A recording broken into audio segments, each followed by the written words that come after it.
What's up YouTube, it's your boy Mike here from People's Choice Gaming, and today I got an updated breakdown for you of Ember. It's going to be a corrupted build. If you remember in the past, I did just a straight up high damage AoE World on Fire build. It was also a real tanky build with overheat, worked out really well. I don't really use her a lot ever since the nerf. I mean, she really needs fix. They took her overheat down. It's not that bad. It's still pretty decent for damage reduction, but they took a lot of AoE away from her Fire Blast and her World on Fire. They nerfed, and just overall, she was a lot better. I really wish they wouldn't have changed her recently.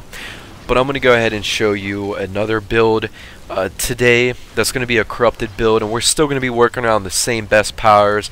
Her overheat for her defense and her World on Fire being her best damage and AoE, and it's going to be just a straight up defensive trash clearing build, just really meant for infested, running around clearing up the trash, the light infested, you know, in the most effective way possible with a huge range, because that's really what she's best for at the moment. The overheat at the moment is going to give you a 40% damage reduction. Our World on Fire is going to do 400 damage per second for 12 seconds, dealing 40 and 100 damage per target. Unfortunately, we can only do 3 targets at a time though, but we're still going to try to, you know, get as good of a build as we can for those of you, you know, that still love to use her. So let's go ahead and jump into how to mod your Ember. Alright guys, let's go over the Ember build to basically have a huge AoE and just be able to clean up the trash, light infested, while you are able to take out the heavier enemies with your weapon. We're just going to use one Forma on this build and a reactor, of course. We added a D polarity with the Forma, which comes with 2 dash polarities. Overheat, World on Fire for her 2 powers. Rifle Amp to give us the most points for the aura. All mods are max rank except Vitality, which has 2 points in it. That's our leftover points that we put in this mod, and it just gives her some extra health since we got up against infested, and it can help out against poison agents which affect your health.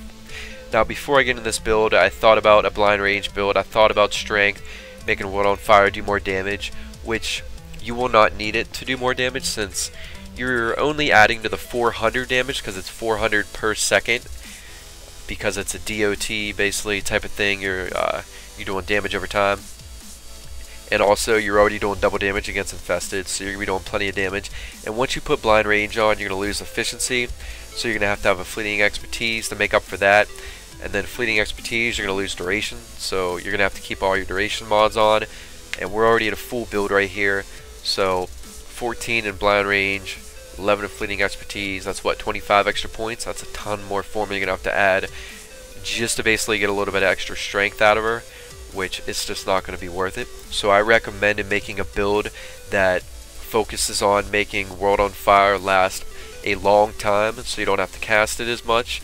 You're going to be doing more damage, and then overextended so that you're going to have a huge range.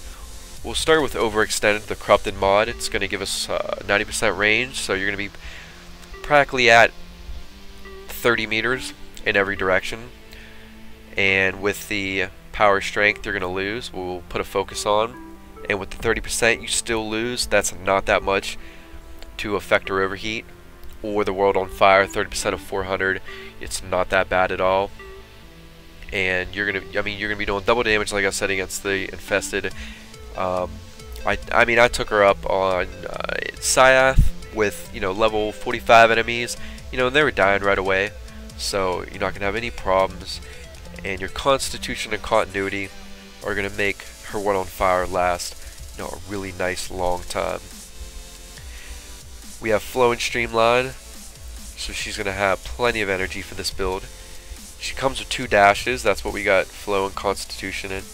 You could put Streamline in there instead of Flow too. I mean, they both cost the same, so that don't matter. Redirection is in the D polarity we added with the Forma for some added defense. And with the remainder of points, you know, we got the Vitality. Like I said, that'll help out against, you know, poison agents and whatnot, get a little bit extra health.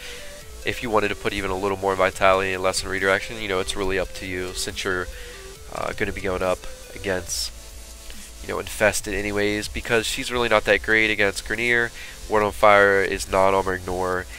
It's not going to do enough damage, and Corpus, it's not too bad if they're lower level. So basically, with the overextended, we're just going to have a huge Ward on Fire taken out, infested from clear across the map before they ever get to you, and you're just going to be able to kill the heavier enemies with your guns. It's a really fun, great AoE trash build to use, for farming, survival, events, and we got the overheat for just some added defense and a little extra damage if any enemies, make it in closer to you. Considering Ward on Fire doesn't take all the enemies out anymore, like you can only do damage up to 3 enemies at once, so you might get some energies or some enemies that might make it up next to you. So, and she is a little bit squishy of a Warframe, so it is nice to have the overheat. We're not going to put the Fire Blast in. You could, but, or not Fire Blast, but Fireball, because it's just a lower damage power we don't really need, specifically because this is more of an AoE defense build that we are focusing on. And the AoE Fire Blast power, we don't really want to waste the points on that. We have a much better AoE power, the Ward on Fire, so that's why we're just going to use these 2 powers here. And this is very similar to my old tank AoE build I did a while ago, but I just upgraded it and changed it somewhat since she did get quite a big nerf recently. And yeah, you guys asked it for a corrupted Ember build, and this is the build I would use on her. It's a lot of fun to use, and for farming and going up against infested, it just works really well to kill a ton of enemies. You'll definitely be the one guy with the most enemies killed at the end of the map. So I hope you guys enjoyed the video. Please comment, like, and subscribe, and I'll catch you guys later. Peace.